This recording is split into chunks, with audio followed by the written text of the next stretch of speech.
ओम नमो भगवते वासुदेवाय। ओम नमो भगवते वासुदेवाय। ओम नमो भगवते वासुदेवाय। नारायणं नमस्कृत्यं नरं चैव नरोत्तमं देवीं सरस्वतीं व्यासं ततो जयमुदीरये। नष्टप्रायेषु भद्रेषु नित्यं भागवत सेवया भगवती उत्तम श्लोके भक्तिर्भवति नष्टिकी। कृष्णाय वासुदेवाय देवकीनन्दनाय च नन्दगोपकुमाराय गोविन्दाय नमो नमः। जय श्री कृष्ण चैतन्य प्रभु नित्यानंद श्री अद्वैत गदाधर श्रीवासादि गौर भक्तविंद। हरे कृष्णा कृष्णा कृष्णा हरे हरे। हरे राम राम राम हरे हरे।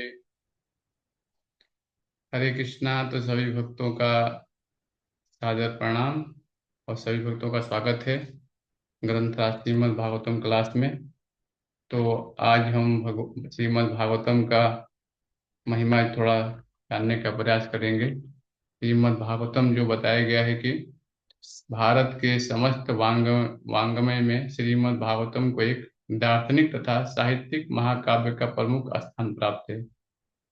तो भारत भूमि में जो भी मनुष्य जन्म लिया है, तो बताया गया है कि ये साहित्यिक महाकाव्य जो है, खास करके मनुष्य योनि में हम पढ़ सकते हैं, इसको समझ सकते हैं भक्तों के माध्यम से।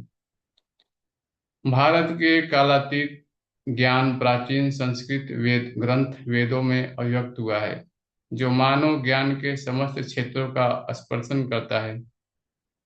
तो बताया गया है कि हमारे जो वैदिक संस्कृति है, ये बहुत ही हमारे लिए महत्वपूर्ण है कि हम वैदिक संस्कृति का पालन करें, क्योंकि वैदिक संस्कृति सनातन काल से चली आ रही है।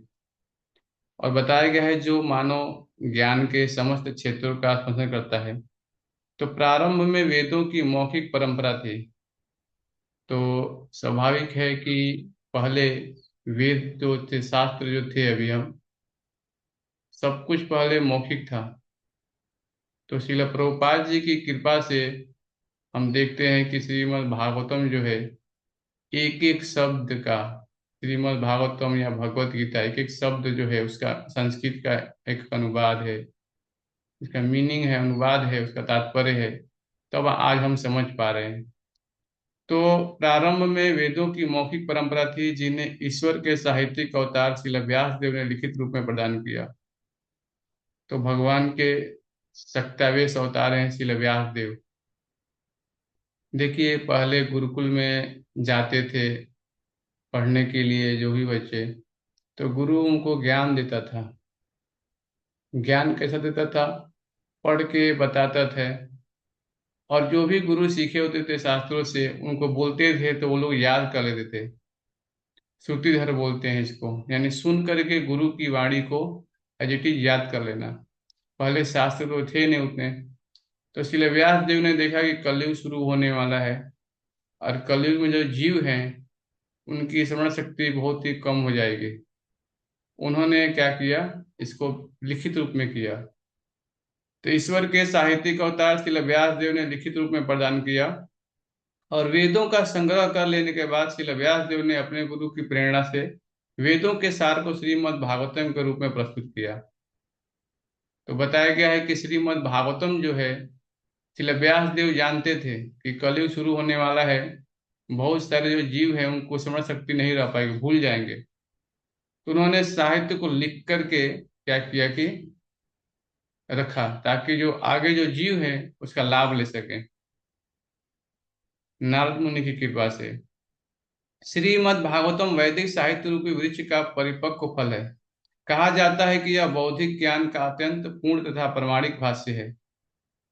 तो बताया गया है कि ये जैसे फल होता है ना, आम का, वृक्ष पे कोई आम का फल लगा है मान लीजिए, तो अगर आप पत्थर से मारेंगे तो क्या होगा, वो फल नीचे गिरेगा तो खराब हो जाएगा फल वो।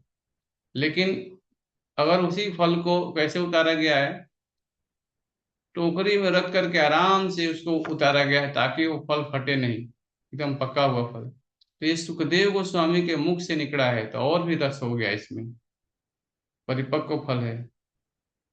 और प्रमाणिक भाष्य के रूप में इसे स्वीकार किया गया है भागवतम को। आदि वैकुंठ जिसकी उपमा कमल पुष्प के गुच्छ से की गई है, गोलोक वृंदावन कहलाता है। यह आदि पुरुष भगवान श्री कृष्ण का धाम है। तो ये भगवान का धाम है गोलोक वृंदावन। इसमें बताया गया है कि कमल का जो पुष्प है उससे तुलना की गई है। इस आदि लोक गोलोक में ब्रह्म ज्योति नामक तेज की किरण निकलती है, जो निर्विशेषवादियों का चरम लक्ष्य है। तो जो भगवान के स्वरूप को नहीं मानते, भगवान के बताते हैं कि उनका कोई रूप नहीं है, हाँ, निर्विशेषवादी, तो वो बताते हैं कि वो क्या देखते हैं, भगवान का स्वरूप को नहीं मानते वो लोग। हाँ, इस असीम ब्रह्म ज्योति के भीतर उसी तरह से अनेक वैकुंठ लोक हैं, जिस तरह भौतिक ब्रह्मांडों के सूर्य किरणों के भीतर असंख्य लोक हैं। इन वैकुंठ लोकों में भगवान श्री कृष्ण के श्वासों का प्राधान्य है, और वहां के निवासी जीवन मुक्त व्यक्ति हैं। ये सभी चतुर्भुज हैं, और वहां पर वे भगवान नारायण के नाम से विख्यात हैं, और ये लोग वैकुंठ लोक कहलाते हैं। तो बताया गया है कि यहाँ पे कि जो आदि लोग गोलोक से ब्रह्म ज्योति नामक जो तेज निकल रहा है, हाँ, अब सोचिए कि हम हमारे जो पिताजी हैं उनका रूप था, उनके पिताजी का रूप था, उनके पिताजी, जैसे ब्रह्मा जी तक जाएंगे, सबका स्वरूप है कि नहीं। भगवान वृंदावन में आते हैं, ऐसे लीलाएं करते हैं ताकि हम उनको आकर्षित हो जाएं, लेकिन फिर भी कई लोग समझ नहीं पाते, हाँ, भगवान के कार्यकलापों को। जितनी जिसकी जैसी चेतना रहेगी उतना ही वो व्यक्ति समझ पाएगा भागवतम को, है ना। कभी कभी ब्रह्म ज्योति के आध्यात्मिक आकाश में एक कोने में बादल छा जाते हैं, तो इस प्रकार से आच्छादित अंश महत्त्व कहलाता है। और जब महाविष्णु के अंश रूप में श्री भगवान महत्त्व के भीतर ही जल में शयन करते हैं, यह जल कारण जल कहलाता है। जब भगवान इस करण जल में सोते रहते हैं तो उनकी श्वास में असंख्य ब्रह्मांड उत्पन्न होते हैं। ये तैरते ब्रह्मांड कारण जल में यह ततत बिखरे रहते हैं। वे महाविष्णु के एक श्वास की अवधि तक ठहरे रहते हैं। देखिए, भगवान के जो यहाँ बताया गया है कि जल में जब सोते हैं भगवान कारणोदक से विष्णु जो है, जब जल में सोते हैं तो बताया गया है कि यहाँ पे उनके रोम रोम से एक एक ब्रह्मांड निकल रहा है, और अनेकों ब्रह्मांड उस क्या है, उस बुलबुले के श्वास के समान है। बताया गया है कि जैसे हम पानी में डुबकी लगाएंगे, अगर सांस छोड़ेंगे तो बुलबुला निकलता है, हाँ, वैसे ही बताया गया है यहाँ पे कि महाविष्णु के एक श्वास की अवधि तक ठहरे रहते हैं। यही महाविष्णु पुनः गर्भोदशाई विष्णु के रूप में प्रत्येक ब्रह्मांड में प्रविष्ट कर जाते हैं। तो बताया गया है कि जो गर्भोदशाई विष्णु के रूप में प्रत्येक ब्रह्मांड में प्रविष्ट करते हैं, और शेष शैया पर गर्भ सागर में शयन करते हैं। उनकी नाभि से कमल पुष्प कमल नाल फूट पड़ता है, और कमल पर ब्रह्मांड के स्वामी ब्रह्मा का जन्म होता है। और ब्रह्मा अपनी इच्छा से विभिन्न आकार के जीवों को उत्पन्न करते हैं। वे सूर्य, चंद्रमा तथा अन्य देवताओं को भी उत्पन्न करते हैं। तो यहाँ से बताया गया है कि जो महाविष्णु हैं वो पुनः गर्भोदय विष्णु के रूप में प्रत्येक ब्रह्मांड में प्रविष्ट करते हैं, और वहां से ब्रह्मा जी का उत्पत्ति होता है। और उसमें भी 14 लोक हैं, है ना।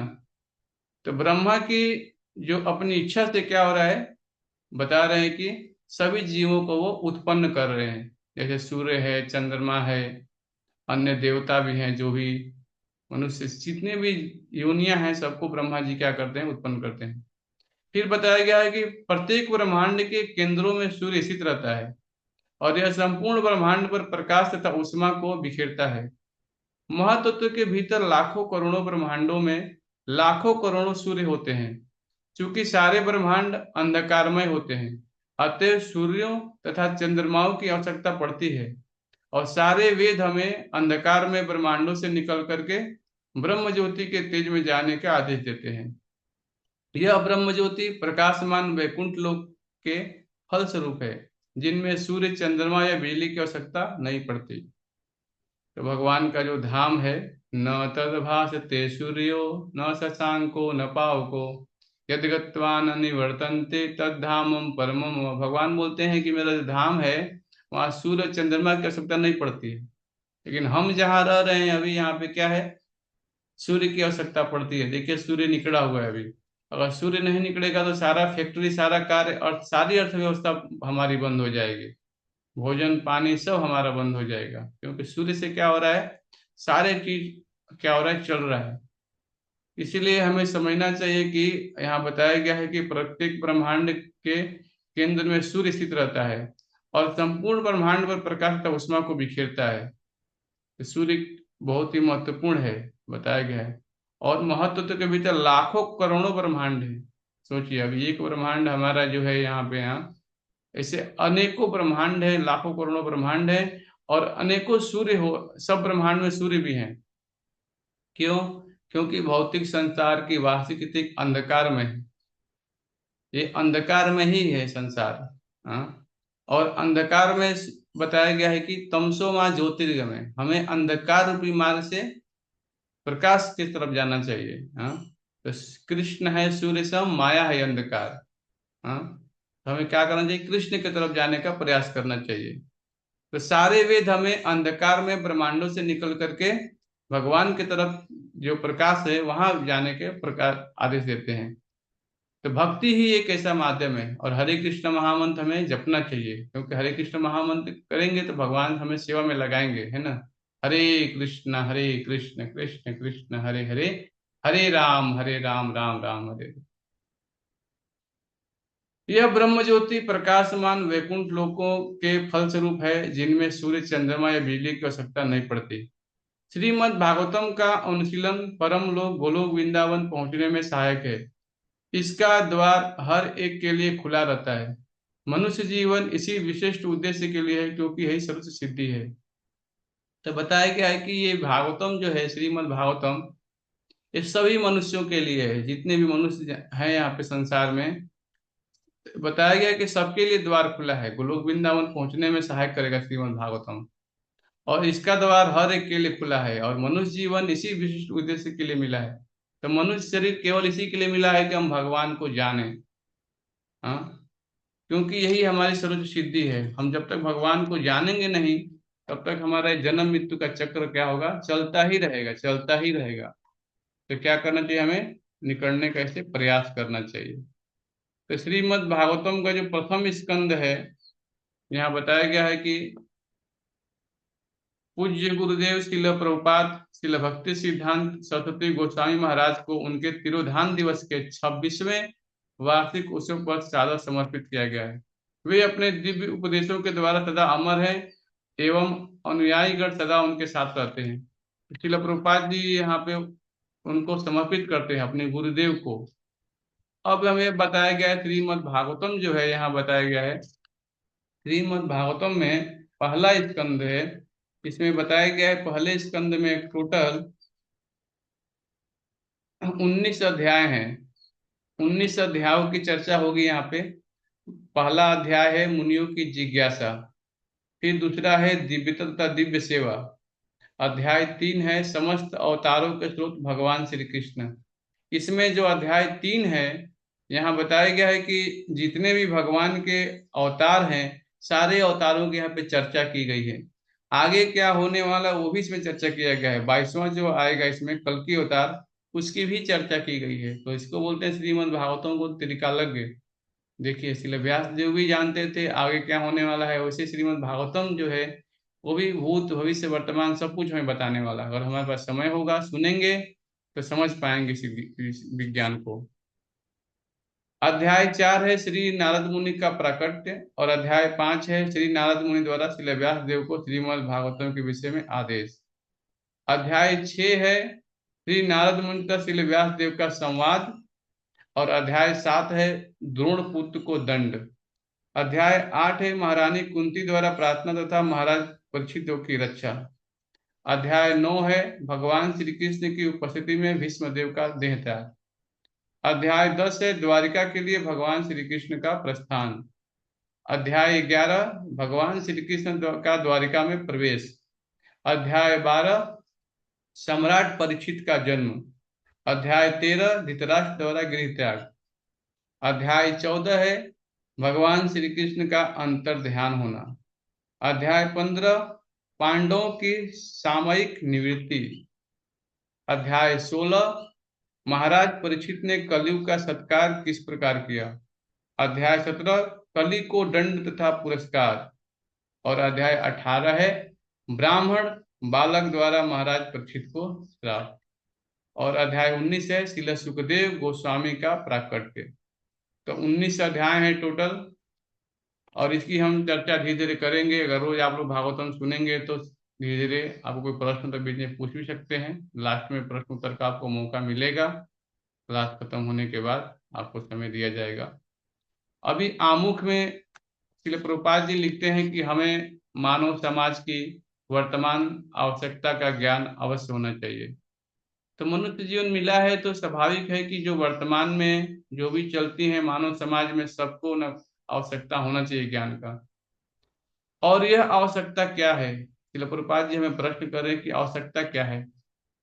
मानव समाज अब किसी देश विशेष या जाति विशेष की भौगोलिक सीमाओं से बंधा नहीं है। यह मध्य युग की अपेक्षा अधिक व्यापक है और विश्व का झुकाव अब एक राज्य या एक मानव समाज की सार्वभौम प्रवृत्ति की ओर जाता हुआ दिखता है। श्रीमद् भागवतम के अनुसार आध्यात्मिक साम्यवाद के आदर्श समग्र मानव समाज पर, अथवा कहना चाहे तो यो निम्नलिखित जीवात्माओं पर समग्र शक्ति पर आधारित है। महान विचारक इसे सफल आदर्शवाद बनाने की आवश्यकता का अनुभव करते हैं। श्रीमद् भागवतम द्वारा मानव समाज की इस आवश्यकता की पूर्ति हो सकेगी। अतः इसका शुभारंभ वेदांत दर्शन के शुद्ध जन्मागत से होता है, जिसमें सामान्य हित के आदर्श की स्थापना हो सके। तो श्रीमद् भागवतम जो ग्रंथ है ये बहुत ही महत्वपूर्ण है। यहाँ बताया गया है श्रीमद् भागवतम जो है ये प्रत्येक मानव की आवश्यकता है, क्योंकि सब लोग शांति चाहते हैं, समाज में शांति चाहते हैं। लेकिन शांति कैसे मिलेगा ये हमें जानना चाहिए। हाँ? शांति कैसे आएगा ये हमें जानना है। श्रील प्रभुपाद जी यहाँ बोल रहे हैं क्या कि श्रीमद् भागवतम द्वारा मानव समाज की इस आवश्यकता की पूर्ति हो सकेगी। तो ये जो सूत्र है श्रीमद् भागवतम का, वेदांत सूत्र का बताया गया है जन्माघस्यत, जिससे सम्मान्य हित के आदर्श की स्थापना हो सके। तो हमें समझना पड़ेगा कि श्रीमद् भागवतम क्या है, हमें ज्ञान प्रदान कर रहा है। कैसा ज्ञान? जो प्रत्येक मानव की समाज में आवश्यकता है, ऐसा ज्ञान हमें प्रदान कर रहा है।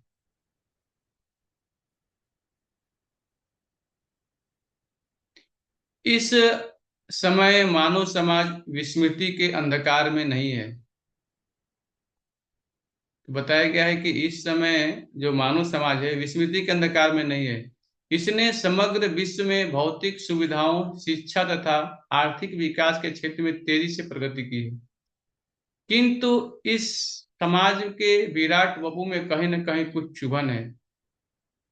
तो श्रील प्रभुपाद जी स्पष्ट बता रहे हैं कि आज की जो टेक्नोलॉजी है, ठीक है आर्थिक विकास तो किया है, लेकिन फिर भी मानव समाज में विराट रूप में, विराट वपु में कहीं ना कहीं कुछ चुभन है।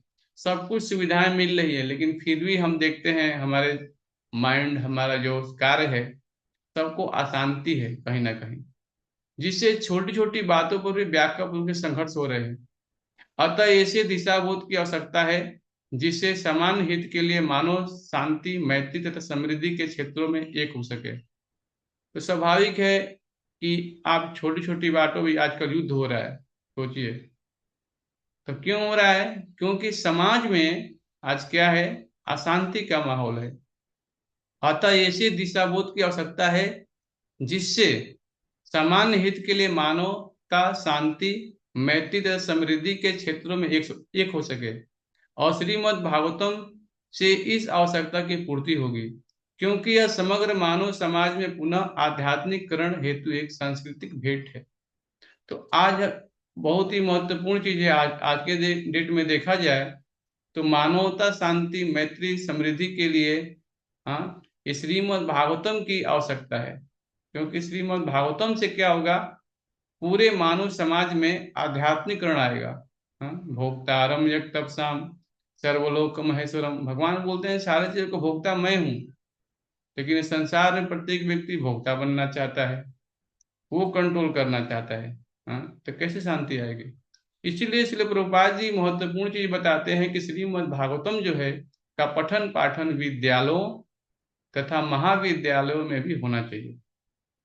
स्पष्ट रूप से आज के गवर्नमेंट को चाहिए, सरकार को चाहिए कि श्रीमद् भागवतम स्कूलों में, कॉलेजों में, विद्यालय, महाविद्यालय सब जगह पढ़ाया जाना चाहिए। क्योंकि महान छात्र भक्त प्रहलाद महाराज ने समाज के आसुरी स्वरूपों को बदलने हेतु श्रीमद् भागवतम 761 में इसकी संस्तुति की है। क्या बताते हैं प्रहलाद महाराज? कौमारम आचरेत प्राज्ञो धर्मान भागवतानिह दुर्लभम मानसम जन्मम तदप्यध्रुव अर्थदम। कौमारम आचरित प्राज्ञो। हाँ, कौमार अवस्था से ही, देखिए 5 साल की जो अवस्था होती है कौमार होती है। हाँ, कौमारम यानी कि जो बालक होता है उसी समय क्या करना चाहिए, हमें धर्म के बारे में जानने का प्रयास करना चाहिए। क्योंकि हमारी स्मरण शक्ति उस समय क्या होती है, थोड़ी तेज होती है ना।